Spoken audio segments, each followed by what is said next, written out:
So ఎన్నిసార్లు గర్భం దాల్చినా successful outcome రావట్లేదా, ఎందుకో తెలుసుకుందాం. I'm doctor Sravanthi, Soumya hospital, Karimnagar.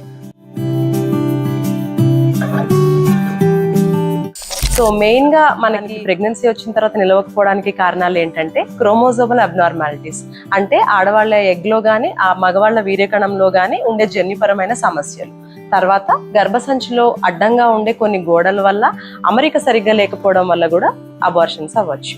తర్వాత hormones like thyroid hormone or diabetes లాంటి ఎండోక్రైన్ హార్మోనల్ ప్రాబ్లమ్స్ ఉన్న వాళ్ళకి కూడా ప్రెగ్నెన్సీ అనేది నిలవకుండా 20 వారాల లోపలే పోవడం అనేది మనం చూస్తూ ఉంటాం.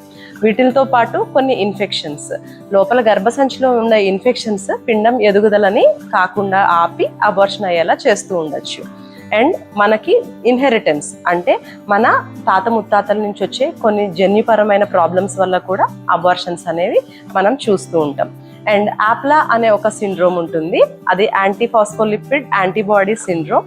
వీటిల్లో కూడా పిండంని ఒక ఫారిన్ బాడీ లాగా గర్భసంచి అనుకొని రిజెక్ట్ చేయడం వల్ల కూడా అబార్షన్స్ అనేవి చూస్తూ ఉంటాం. సో సరైన పరీక్ష చేయించుకొని కారణం ఏంటో తెలుసుకుంటే ఖచ్చితంగా మనం ఈ రికరెంట్ ప్రెగ్నెన్సీ లాస్ అనే దాన్ని ఆపవచ్చు.